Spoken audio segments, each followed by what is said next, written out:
ଜାତୀୟତା ଓ ଦେଶପ୍ରେମ ଜାଗରଣ ପାଇଁ ସଦର ବିଜେପି ପକ୍ଷରୁ ଅନୁଷ୍ଠିତ ହେଲା ବିଶାଳ ତିରଙ୍ଗା ଶୋଭାଯାତ୍ରା।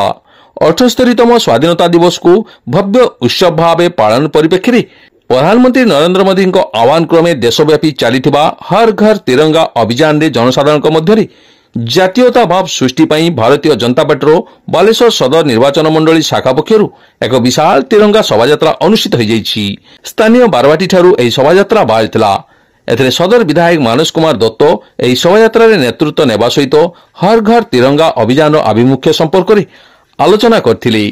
ପ୍ରତ୍ୟେକ ଭାରତୀୟଙ୍କ ମଧ୍ୟରେ ରାଷ୍ଟ୍ରୀୟତା ଭାବନା ଜାଗ୍ରତ ସହିତ ଦେଶର ସ୍ୱାଧୀନତା ସଂଗ୍ରାମରେ ମହାମନୀଷଙ୍କ ତ୍ୟାଗ ଓ ବଳିଦାନର ସ୍ମୃତି ରକ୍ଷା ଉଦ୍ଦେଶ୍ୟରେ ଏହି ବିଶାଳ ଶୋଭାଯାତ୍ରା ଅନୁଷ୍ଠିତ ହୋଇଥିବା ସେ କହିଥିଲେ। ଏହିଭଳି ଅଭିଯାନ ଆଗାମୀ ପିଢ଼ିଙ୍କ ମଧ୍ୟରେ ଦେଶ ମାତୃକା ପ୍ରୀତି ବଢ଼ାଇବ ବୋଲି ସେ ଆଶା ପ୍ରକାଶ କରିଥିଲେ। ଏକ ବିଶାଳ ତିରଙ୍ଗା ପତାକା ସହ ଆୟୋଜିତ ଏହି ଶୋଭାଯାତ୍ରା ବାଲେଶ୍ୱରବାସୀଙ୍କ ମଧ୍ୟରେ ଦେଶପ୍ରେମ ଭାବର ଜାଗରଣ କରିଛି ବୋଲି ବିଧାୟକ ଶ୍ରୀ ଦତ୍ତ କହିଥିଲେ। 500 ଫୁଟ ଲମ୍ବର ପତାକାକୁ ଧରି ବିଜେପି କର୍ମୀମାନେ ବାରବାଟୀରୁ ବାହାରି ଟାଉନ ଥାନା ଛକ, ସିନେମା ଛକ, ପାଣିଟାଙ୍କି ଛକ ଦେଇ ଜିଲ୍ଲା ସ୍କୁଲ ପଡ଼ିଆରେ ପହଞ୍ଚିବା ପରେ ଏହି ଶୋଭାଯାତ୍ରା ସମାପନ ହୋଇଥିଲା।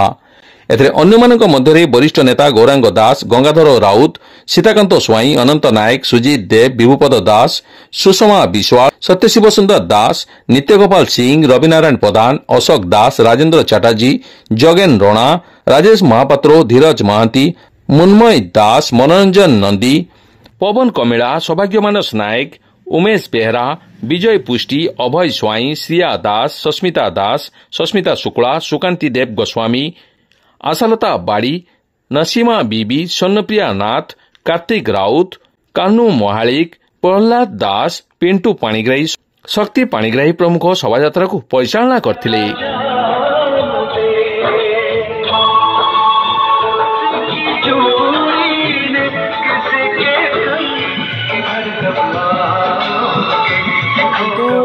आपण मैंने जानी देशर अमृत महोत्सव टू आरंभ करिकी देश स्वाधीनतार पर्यंत ये सबू मुहूर्त को साउंटिबा पई भारतर यशस्वी प्रधानमंत्री श्री नरेंद्र मोदी जी एथर पुणी हर घर तिरंगा कार्यक्रम करिया पई आह्वान दैछन्ति।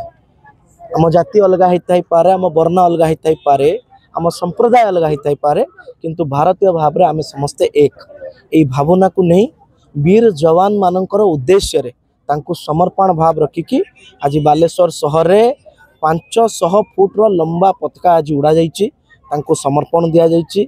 विशेष करिकी आमे समस्त अनुरोध करुचे कि आसंतु समस्ते राष्ट्रीयतार मनोभाव रे एक होइकी समस्ते निज निज घरे पताका उड़ाइबा।